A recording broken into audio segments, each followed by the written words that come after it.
যারা বলেছে অন্য মাসে 1 টাকা দান করলে যত নেকি হয়, রমজান মাসে দান করলে তার 69 গুণ নেকি বেশি হয়, এ হাদিস জাল, এ হাদিস একেবারেই মিথ্যে।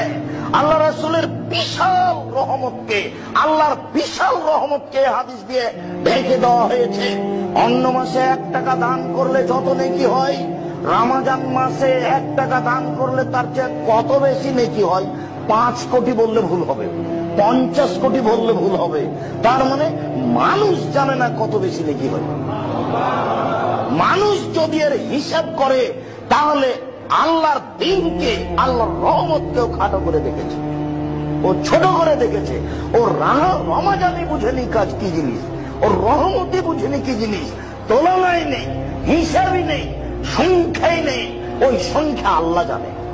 আবু হুরায়রা রাদিয়াল্লাহু তাআলা আনহু বলেন, রাসূল সাল্লাল্লাহু আলাইহি ওয়াসাল্লাম বলেছেন, এজা দাখালা আউয়াল শাহরে রমাজান, যখন রমজানের প্রথম দিন আসে তখন আকাশ থেকে চিৎকার করে চিৎকারকারী বলে, ইয়া বাগিয়াল খায়রে আকবিল, হে কল্যাণকামী তুমি সামনের দিকে আগে আসো।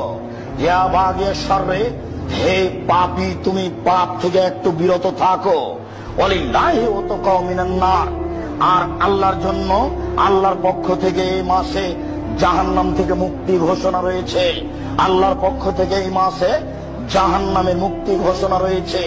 আল্লাহর পক্ষ থেকে এই মাসে জাহান্নাম থেকে মুক্তি ঘোষণা হয়েছে।